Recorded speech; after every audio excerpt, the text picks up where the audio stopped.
Orang yang kesalahannya kecil tidak dapat remisi, Pak. Koruptor yang besar dapat remisi. Yang nyolong judi ayam itu penjaranya penjara 70 orang sekamar, Pak. Yang pejabat kesalahannya besar, Pak, merugikan uang negara, menilai uang rakyat, itu dapat penjara khusus pakai AC. Cobalah nanti di akhirat kalau tidak percaya yang begitu itu semua. Makanya Nabi berkata, andai Fatimah mencuri, saya yang akan memotong tangannya, kata Nabi. Bayangkan, Pak, belum tahu salah dia udah ditembak tuduhan teroris. Zalim masa Allah tuh, Pak. Baru dituduh, disangka teroris, udah ditembak mati. Belum diadili, Pak. Belum ditangkap. Ya seperti kasus yang itulah, yang 6 orang tuh.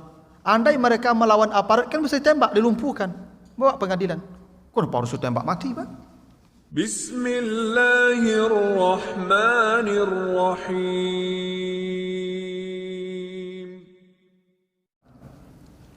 Hadis Muaz bin Jabal, Bapak ya. Ini ada dalam kitab Tafsir Al-Qurtubi.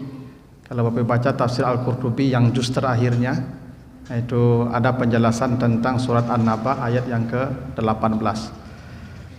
Jadi kata Allah, faminhum umyun yataraddadun may yajuru fil hukmi. Itu begitu kata Nabi. Sebahagian dari umatku dibangkitkan dalam keadaan buta dan kebingungan. Jadi nanti ada orang di padang mahsyar itu buta matanya dan yataraddadun, bingung. Tidak jelas ini, bingung seperti orang yang apa ya, dalam bahasa kasarnya idiot. Jadi ada orang nanti di akhirat itu idiot, Pak. Ya sudahlah buta, itu dalam keadaan idiot. Dan kita akan berdiri di padang mahsyar itu dalam waktu yang sangat lama tuh, dan buta. Kan bisa dibayangkan penderitaannya, Pak. Sudahlah panas suasananya, kita tidak melihat lagi.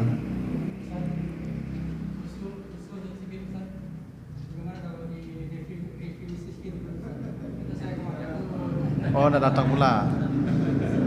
Ini ya. Nah, jadi di surat An-Naba ayat 18 Allah akan mengatakan yauma yunfakhu fis-suri fatatuna afwaja. Besok ketika di hari kiamat setelah mati semua, tidak ada lagi yang tinggal, lalu disuruh Israfil meniup trompet. Nah, ini tiupan kedua namanya ini. Itu yang disebutkan di surat Az-Zumar ayat 68. Setelah ditiup trompet yang kedua itu, maka manusia dibangkitkan Allah dari kuburnya. Fa izahum qiyamun yanzurun. Nah, ketika manusia dibangkitkan dari kubur itu, fatatuna afwaja, kata Allah. Manusia datang berkelompok-kelompok. Afwaja itu jamak faujun ya. Jadi manusia datang berkelompok-kelompok. Maka sahabat bertanya, apa maksud afwaja itu? Apa maksud nanti manusia datang berkelompok-kelompok? Maka ini yang bertanya Muaz bin Jabal, seorang sahabat. Maka Nabi menangis dan setelah itu Nabi bersabda, Muaz, engkau bertanya sesuatu yang dahsyat. Ketahuilah nanti umatku akan dibangkitkan 10 kelompok yang dipisah dari kelompok besar. Kelompok besar itu ke surga. Jadi kelompok kecil itu ke neraka. Kelompok besar ke surga. Umat Nabi Muhammad begitu, Pak, yang paling banyak menghuni surga itu umat Nabi Muhammad. Nah, dari 10 kelompok itu, ya 10 kelompok yang disebutkan Nabi itu, satu, kata Nabi, ada orang dibangkitkan dari kuburnya seperti kera. Ya, ala suratil kiradah, kera. Siapa mereka? Falkatat minan nas ain namam. Mereka yang di dunia lidahnya selalu menyakiti orang lain. Jadi orang yang lidahnya selalu membuat orang lain sakit, ya kan, tersinggung, ya, apakah karena fitnah kah, ya, caci maki kah, ya, ghibah kah, mulutnya, ya, maka kata Allah nanti dia dibangkitkan dalam rupa kera. Itu pasti ke neraka tempatnya. Kalau kera tidak mungkin ke surga kan, pasti ke neraka tuh. Nah, itu makanya mulut yang pertama. Yang kedua kata Nabi akan dibangkitkan ala suratil khanazir, rupa babi. Ada nanti seperti babi. Memang itu bukan cerita dongeng, Pak. Memang itu akan terjadi karena Allah sebut begitu dan Nabi jelaskan dalam hadisnya. Nah, siapa yang jadi babi itu ahlus suhti wal haram, yang senang dengan yang haram-haram. Makanan haram, pakaian haram, kendaraan haram, rumah haram, semuanya haram, hasil haram. Hasil haram. Itu jadi babi dan tidur, Pak.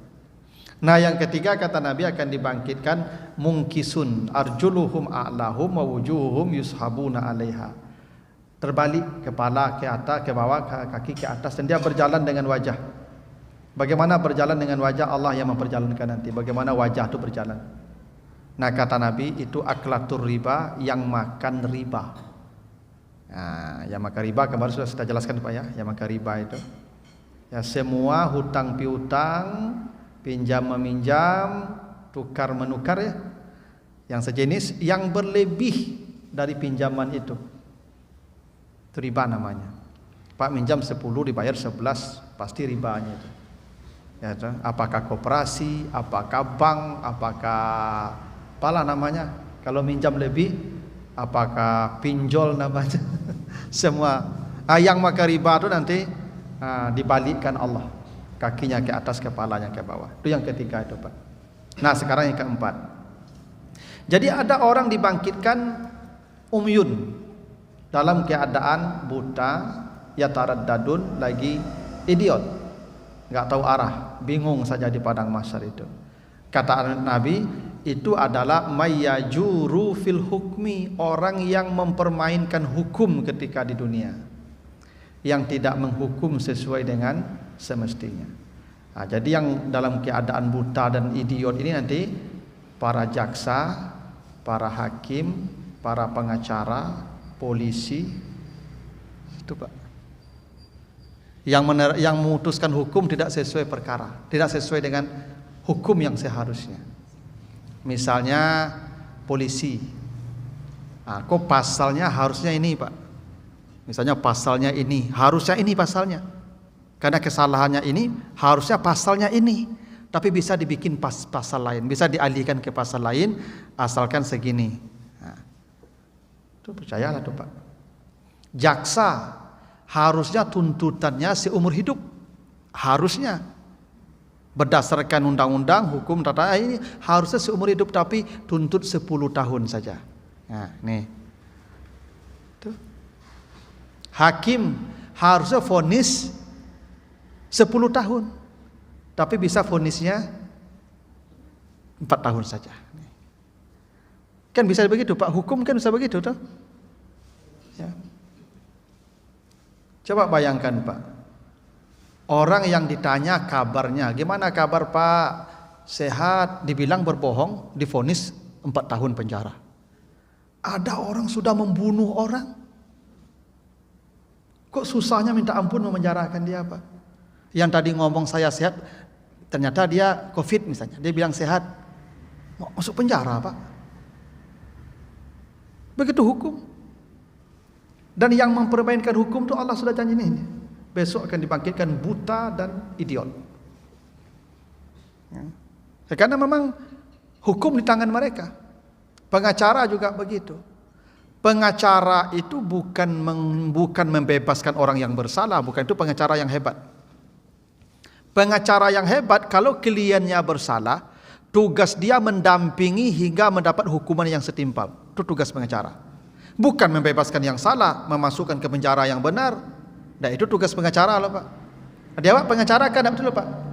Pengacara yang hebat tuh kalau yang salah bisa jadi benar. Kalau yang benar bisa disalahkan, itu pengacara yang hebat.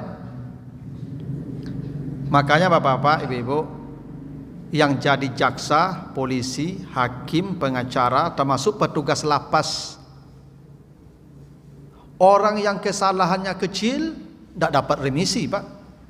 Koruptor yang besar dapat remisi.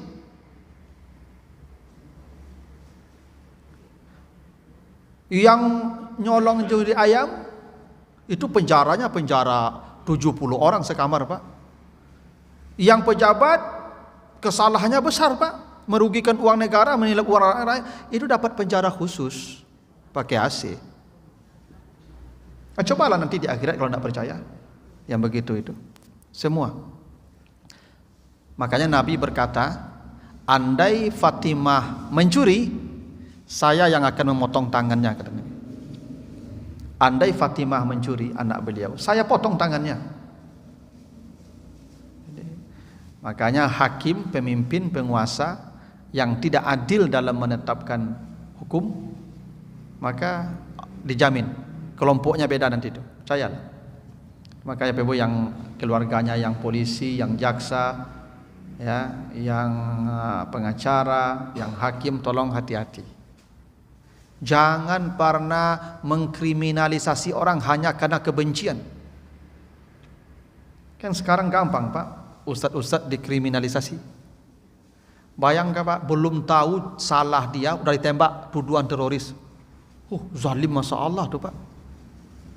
Baru dituduh, disangka teroris, udah ditembak mati. Belum diadili Pak, belum ditangkap. Ya seperti kasus yang itulah, yang 6 orang tuh. Andai mereka melawan aparat kan bisa ditembak, dilumpuhkan, bawa pengadilan. Kenapa harus ditembak mati Pak? Lalu dibikin cerita macam-macam. Kayak kemarin tuh yang adik Rambo kan? Itu adik itu, kakaknya Rambo. Coba bayangkan Pak, dibunuh secara sadis brutal begitu. Tapi masih dicari pembenarannya. Dan orang tahu, masih dibela, dicari pembenaran, dibikin skenario, dibikin, Masya Allah. Tidak bisa saya bayangkan bagaimana mereka mempermainkan hukum tuh Pak. Ini belum lagi hukum Allah yang tidak ditegakkan Pak. Kalau hukum Allah yang membunuh, itu hukum Allah. Ini masih dibela, dicari pembenaran. Dan memang itu sejak dulu Pak, hukum begitu. Bagi penegak hukum jadi barang mainan. Dan bisa Pak, makanya ada pasal karet namanya. Pasal yang bisa ditarik-tarik.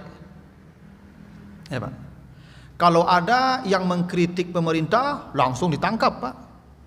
Kalau ada yang menghujat Islam, udah jelas-jelas menghujat, tidak ditangkap-tangkap. Laporan tidak banyak. Yang satu, entah siapa-siapa yang melapor, langsung dicari, ditangkap tengah malam. Masya Allah.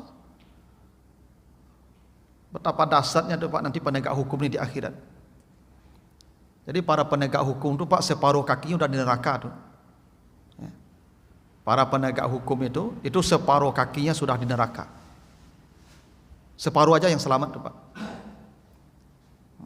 Karena mereka tahu hukum, tapi mereka sengaja mempermainkannya. Cobalah Pak, orang yang mencuri dulu pernah ibu-ibu mencuri kakao di penjara. Ini sudah jelas-jelas koruptor Pak, merugikan negara. Sampai sekarang tidak dapat orangnya. Teroris dapat Pak. Ada satu lagi itu, ya, ada itu ya. Sampai sekarang nggak ketemu Pak. Padahal dia punya keluarga, dia punya ponsel, dia punya rekening bank, dia punya semua, dia punya administrasi. Kenapa nggak tahu di mana adanya? Hebat sekali itu Pak. Itu ya, dahsyat Pak, negara hukum itu Pak. Makanya spesial bagi mereka tuh yang mempermainkan hukum. Sudahlah kata Allah, terima saja nanti di akhirat. Allah kan tidak pernah tidur. Kalau di dunia ini mereka bisa menang, bisa selamat, ya biarlah gitu. Itu makanya Bapak Ibu, hati-hati ya kalau keluarganya penegak hukum. Bilangin ke dia, kaki yang di neraka separuh mah ya, tinggal separuh. Kalau tidak bisa menjagoan separuh, udah baguluang neraka langsung tuh ya. Tidak ada hukum tuh, ya. Istilahnya, misalnya, ya tilang lah. Kan tilang tuh kadang-kadang dicari-cari Pak, salah kita. Kadang pentinnya cari cara, kadang ikut. Bacari. Ya kalau bacari salah tuh soboknya. Ya Pak, hati-hati itu. Ya. Hukum itu kalau dia melanggar, apa yang dia langgar? Oh misalnya dia tidak boleh belok-belok, dia udah kamu melanggar, jelaskan pasalnya, ini bunyi pasalnya, ini dendanya, nah bawalah ke pengadilan. Anda ada damai-damai tampe Pak. Ya, kalaupun dibayar, polisi itu harus menyetor ke negara. Tidak bisa masuk marilah Pak. Kan kalau denda kan untuk negara, untuk pribadi. Kan yang dilanggar aturan negara, bukan aturan Pak polisi. Nah, tapi begitulah Pak. Ya, penegakan hukum negara kita nih. Ya, nanti yang begitu-begitu terima saja di akhirat. Kalau mereka tidak percaya, tidak apa-apa, mati kan? Mati nanti celik lah. Ya kan pasti mati semua tuh. Lihat saja nanti habis mati itu. Ya, nah, jadi apalagi sekarang nih Pak, kita memenjarakan orang hanya karena kebencian, bukan karena hukum, tapi karena kebencian. Tapi kalau kita senang dengan dia, walaupun dia bersalah, tetap tidak dihukum, lepas. Coba bayangkan Pak, contohnya lah tuh, ada seseorang mengatakan idiot saja, 2 tahun kena penjara Pak. Ada orang yang sudah seenak-enaknya menghina Islam, menghina ustadz, tidak ada Pak di penjara, tidak ada. Mana tuh hukum tuh Pak? Wajar kan? Nabi sebutkan ada khusus bagi mereka yang mempermainkan hukum. Ya kalau di dunia mereka berkuasa, tidak apa-apa, pada mati semua tuh, pasti mati.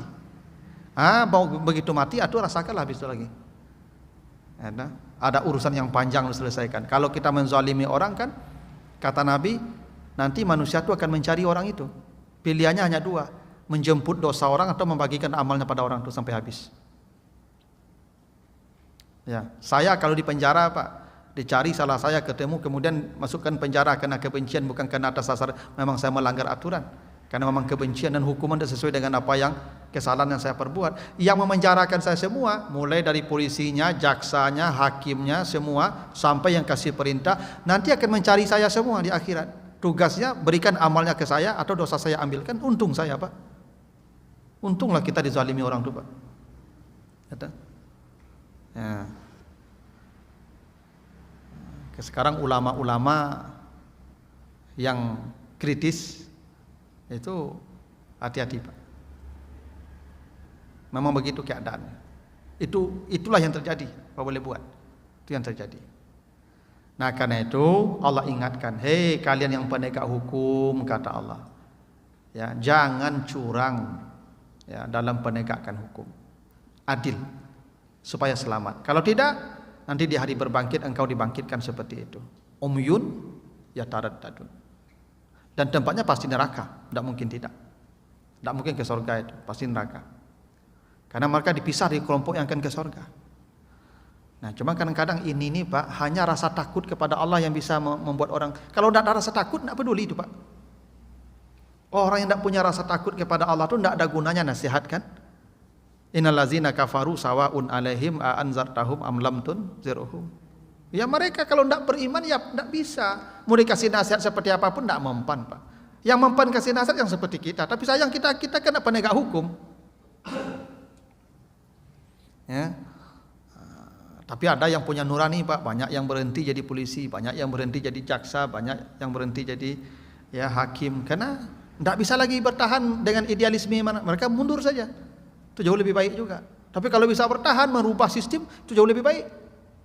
Lari dari badan tempur itu tidak baik juga tuh Pak. Ya, saya ingat tuh Pak D yang ya Pak. Coba bayangkan Pak. Jadi jaksa, Pak D itu jadi jaksa Pak. Sejak masa Orde Baru jadi jaksa Pak. Bayangkan Pak, lama baru jadi jaksa, ada kemana-mana Pak. Waktu pensiun hanya dapat rumah tipe 36 dan 1 buah motor. Hanya itu aset yang dia punya. Itu puluhan tahun jadi jaksa tuh Pak. Zaman Orde Baru lagi Pak. Tapi ketika pensiun hanya dapat beli rumah 36 tipenya dan 1 motor dapatnya. Hanya itu, tidak ada yang lain. Sampai sekarang kan memang tidak ada aset beliau, mana aset beliau, tidak ada. Sampai mati pun tidak ada. Cuma kata beliau, saya jarang dikasih kasus. Saya cerita begitu. Saya ini jarang dikasih kasus, kata beliau. Kenapa? Karena saya pernah dikasih kasus, tapi saya tidak mau diajak kompromi. Yang lain merasa tidak nyaman. Itu kasus, ada kasus pemurtadan di Mandua Padang dulu. Siapa namanya itu? Salwa, siapa? Wawa, kasus Wawa ya. Wawa kan? Itu beliau jaksanya tuh Pak, yang melibatkan seorang pendeta anak. Itu bertas-tas uang datang ke beliau tuh Pak. Tolak semua. Saya akan hukum sesuai dengan kesalahan dia. Yang lain merasa tidak nyaman Pak. Saja itu tidak ada dikasih kasus. Kasus kecil-kecil saja kalau dikasih. Begitulah risiko Pak kalau kita jujur menegakkan hukum.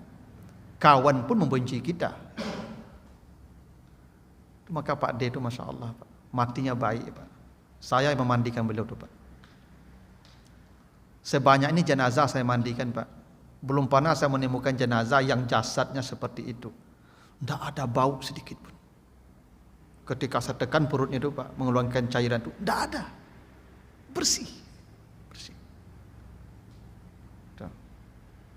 Memang ya dari mati beliau itu tampak ya, bahwa beliau itu orang bersih Pak.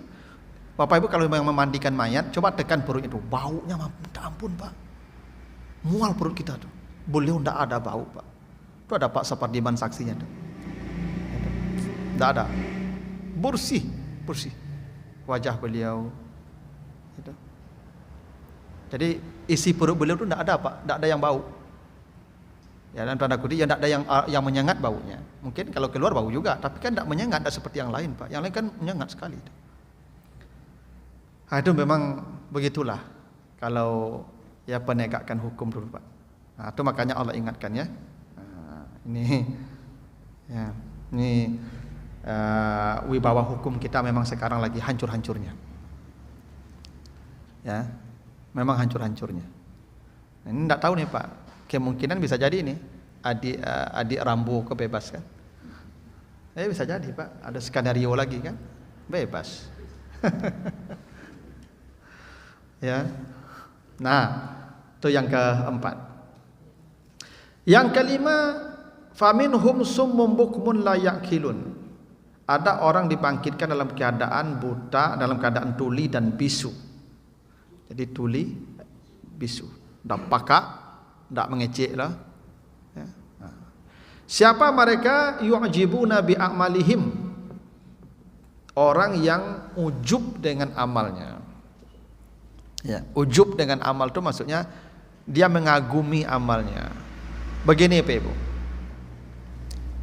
yang merusak amal kita itu, pertama ada namanya sum'ah, menceritakan amal. Yang kedua ada namanya riya, menampakkan amal. Yang ketiga ada namanya ujub. Ujub itu merasa kagum dengan amal. Dan yang keempat ada namanya takabur, merasa sombong dengan amal. Semuanya menghabiskan pahala.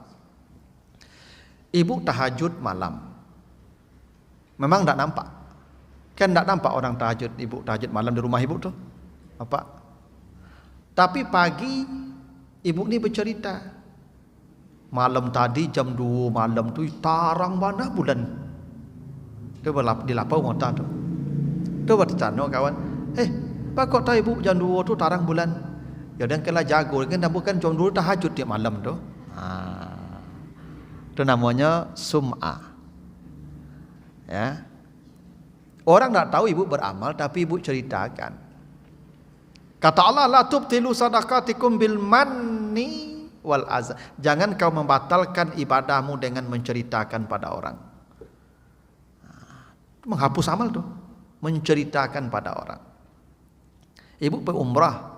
Ibu pergi umrah tidak nampak orang loh. Cuman ibu baca itu sekepanjangan. Baambo di hotel, baambo di makan, di apa, baambo ke Madinah. Baca itu kan kurang tuh sadonya tuh. Dah selesai habis. Itu namanya sum'ah atau manna.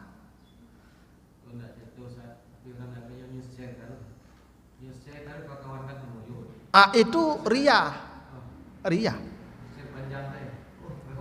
Itu ria, udah menampakkan ke orang. Ria. Yang menceritakannya hapus. Maka ibu di WA grup tahajud itu sum'ah. Tujuannya bagi tahu kurang wasawak tahajud. Kalau di grup tuh tahajud bilonya baca tuh siang nanti tuh. Nah itu loh kapan jagonya tahajud. Orang kalau ingin jago tahajud nyebutnya larem tuh mah.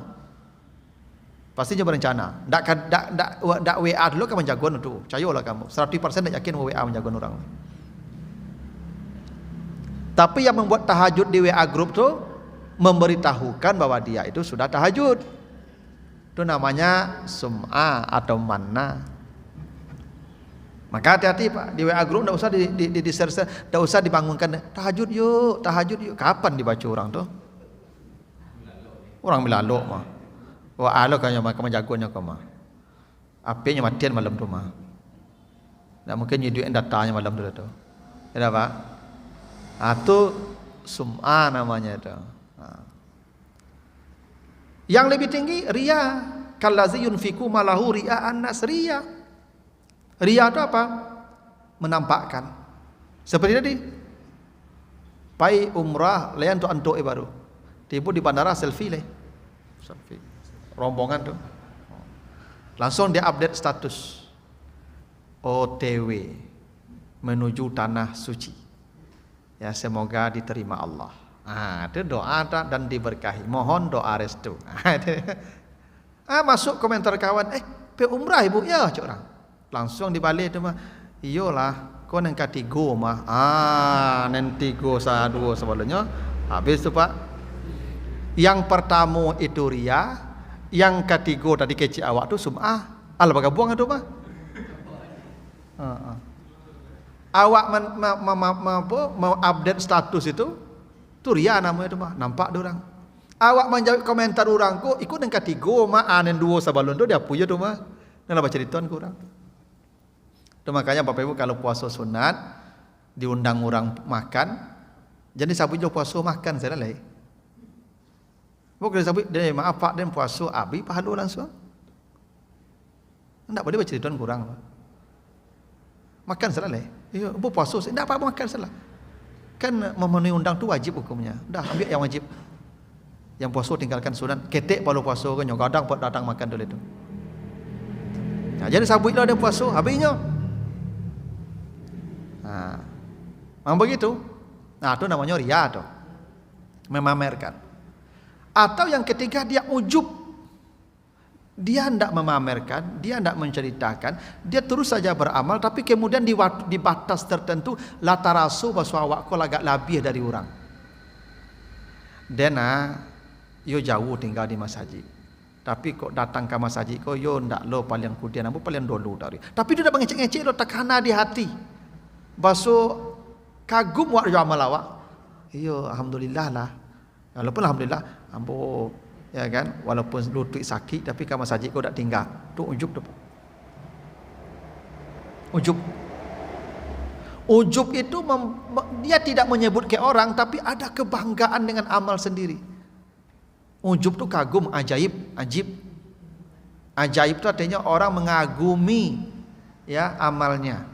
Dia tidak menceritakan ke orang, dia tidak menyebut, tapi dia kagumi amalnya.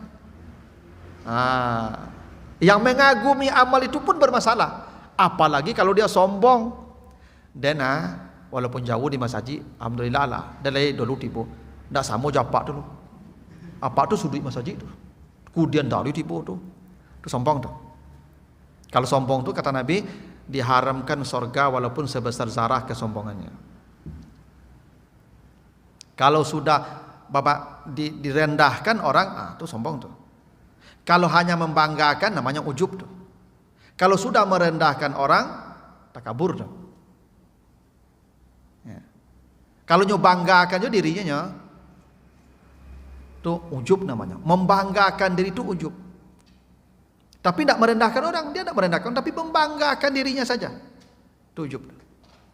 Kalau mota kan yang detong kayunya, anaknya, cucunya, pokoknya bangga. Tapi dia tidak merendahkan orang. Ujub. Apa? Oh iya Pak, yang paling payah tuh ya itulah akhlak tuh. Itu kan akhlak tuh. Membanggakan tuh tidak boleh. Apa mau dibanggakan? Kalau kaya, coba lihat lagi orang di atas kita. Kalau pandai, seberapa ilmu kita punya? Ya tuh. Tapi ada orang tuh Pak, dia mah duduk membanggakan haratu, membanggakan jabatan. Tapi kalau sudah merendahkan orang, takabur, setan itu sifat iblis itu yang sombong. Kalau membanggakan, belum sampai ke level iblis, ataupun malaikat dulu pernah begitu. Ketika Allah hendak menciptakan Adam, apa kata malaikat? Apakah engkau hendak menciptakan orang yang akan bertumpah darah? Kenapa kami yang selalu bertasbih memuji Allah, membanggakan dirinya itu. Itu cikal bakal sombong tuh Pak. Orang kalau sudah membanggakan diri, biasanya jatuh ke sombong setelah itu. Ya. Orang kalau sudah membanggakan dirinya, hanya sombong setelah itu. Dan kesombongan itu nanti ada lagi bagian khusus. Tapi ini ujub namanya. Orang yang membanggakan amalnya, membanggakan apa yang dimilikinya. Oke, itu yang kelima ya. Yu'jibuna bi amalihim, orang yang ujub akan dibangkitkan dalam keadaan summun bukmun la yaqilun. Begitu. 5. Ada pertanyaan dulu Pak Ibu sampai di sini? Ya, ada pertanyaan dulu enggak sampai sini? Enggak. Kalau enggak terlanjut ya. Yang keenam, faminhum yamdughuna alsinatahum fahiya mudlatun ala sudurihim yasilul ki min afwahum lu'aba al ulama wal qassas allazi yukhalifu qaulahum fi'an lahum. Wah, ini Masya Allah nih Pak Ibu ya. Yang keenam, ada orang yang dibangkitkan dalam keadaan menggigit lidah mereka. Lidahnya terjulur ke dadanya, dia gigit, bernanah, berdarah, teriak kesakitan, tetap digigit terus. Siapa dia? Mereka para ulama, para pengkhutbah, para ustadz, para da'i, para kiai yang berbeda ucapannya dengan amalnya. Masya Allah Pak. Kok kami kok Pak? Apa enggak? Kami ustadz yang tidak sama ucapannya dengan amalnya. Ya. Lain yang diajarkan, lain yang dia perbuat. Lain yang disampaikan, lain yang dia lakukan. Tuh. Jadi jangan Bapak Ibu kira jadi ustadz kalau dulu masuk neraka, masuk surga, enggak. Bisa dia yang pertama masuk neraka. Enggak mudah tuh Ibu. Kalau kita menyampaikan sesuatu, amalkan dulu. Makanya kata Allah, kabura maqtan indallah an taqulu ma la taf'alun. Amat besar dosanya, kebencian Allah bagi yang mengatakan kebaikan tapi dia tidak melakukannya, bagi yang melarang kemungkaran tapi dia melakukannya. Nah, kan banyak sekarang namanya ulama su, ya, ulama yang bisa dibeli fatwanya, ulama yang pendapatnya bisa dipesan. Termasuk itu Pak. Ilmunya lain tapi ucapannya lain, yang dia pelajari lain tapi yang dia fatwakan lain. Karena ada pesanan atau karena tekanan tertentu, dia takut mungkin kehilangan posisi. Itu. Jadi para ulama itu ada kelompok khusus. Mereka akan disuruh menggigit lidahnya sampai berdarah, teriak, gigit terus. Nanti lihat saja lah Bapak Ibu, kalau udah menggigit lidah besok di padang mahsyar pinjau tuh. Oh, kau nak kecil ustaz lu kok. Itu makanya kata Allah, benci Allah, sangat murka Allah ke yang mengatakan sesuatu tapi dia tidak melakukan apa yang dia katakan. Tidak berat jadi ustaz kau Pak. Berat. Tapi kalau dia mengajarkan, dia amalkan, orang amalkan, dia yang pertama masuk surga. Dia yang pertama diamankan sejak matinya. Namanya man allama ilman. Hebat tuh Pak. Tapi kalau enggak, itu bahaya. Ya. Makanya kadang-kadang kita ini tidak mesti juga jadi ustaz. Bisa jadi apa menyuruh anak kamu saji, hei lazan ma apa kamu saji lai sembahyang. Piawan apa ini? Anak disuruh kamu saji. Waduh masanya sama itu Pak. Bedanya tu apa nyuruh orang elok, piawan elok lah. Orang diajak disuruh kamu saji, kan ada orang kok Pak. Makanya kadang ada kawanku Pak, itu cuagen, ya Pak. Buki. Orang naik Pak, tinggal di belakang. Ada orang kawanku majak kamar saji, majak pengajian, tapi tidak dibunuh. Bagi tahu saya ada pengajian ya Pak. Itu.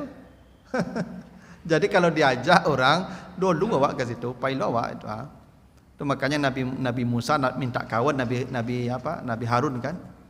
Kenapa minta kawan Nabi Harun? Kai nusabbihaka kasiran wa nazkuraka kasiran. Supaya kami bisa sama-sama berzikir. Ya, wasdudhu fi apa? Fi azri ya, wasdudhu bi azri. Ya, dengan Nabi Harun itu ya, dia mengokohkan kebaikan saya. Wa asyrik fi amri. Dia selalu ikut apapun yang saya lakukan. Dia bukan hanya ngajak saya, tapi ikut apa yang saya lakukan. Nah, tapi yang beda ucapannya dengan perbuatannya, nah, maka tempatnya nanti pasti neraka. Nah, jadi menjadi tukang khutbah, menjadi tukang ceramah itu ya tidak mudah Pak. Itu. Makanya kadang-kadang ya Pak, kini kok banyak jamaah yang keceknya dan malah pendengar pengajian itu tidak cocok Ustaz dulu nampak perangai dan ya enggak. Kayak gitu.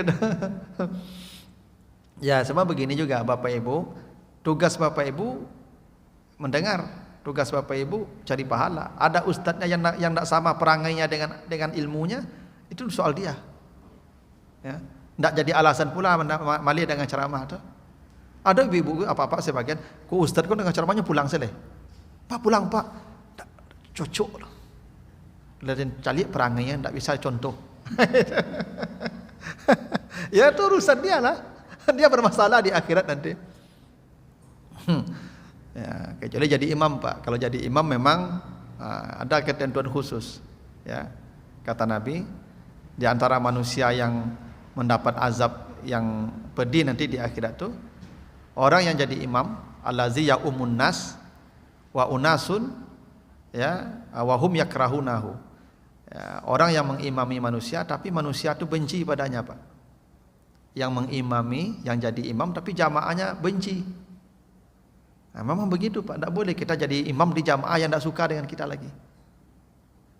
Ya, kalau jamaah membenci kita semua, maka jangan jadi imam. Nah, ada Pak, apa-apa. Si Anu jadi imamnya pulang saja Pak. Itu. Makanya apa-apa kok jadi imam tuh tanyalah ke jamaah dulu. Dan jadi imam ya, balik ke tujuh.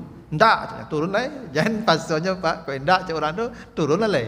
Jangan karya nak jadi imam Pak. Itu murka Tuhan ke orang yang jadi imam tapi dibenci oleh jamaah.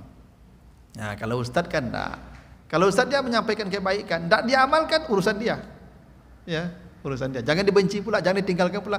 Ambil saya yang elok-elok. Gitu. Nah, jadi menjadi pengkhutbah dan tukang ceramah tu Pak. Itu sama dengan hakim tadi, sama dengan polisi tadi Pak. Separuh di surga, kaki separuh neraka pula tu Pak. Kalau dia tidak mengamalkan apa yang diajarkan pada orang tu, dah paling dulu dia diseret ke neraka tu Pak. Nah begitu 6 baru ya, masih sisa 4 lagi ya. Berarti nanti di pertemuan berikutnya. Nanti tolong diingatkan Pak ya sebelum mulai. Mana tahu saya lupa pula materi ini, biar tuntas. Kadang-kadang karena jaraknya 2 minggu, sementara saya sudah jalan, kadang ceramah sehari itu 4-5 Pak. Tak tahu ini materi di mana di sini ya. Nanti diingatkan lagi, mudah-mudahan saya tidak lupa lagi ya materinya. Baiklah, begitu dulu, mudah-mudahan ada manfaatnya. Kita tutup dan doa kafarat. Subhanakallahumma wa bihamdika, asyhadu an la ilaha illa anta, astaghfiruka wa atubu ilaika. Wassalamualaikum warahmatullahi wabarakatuh.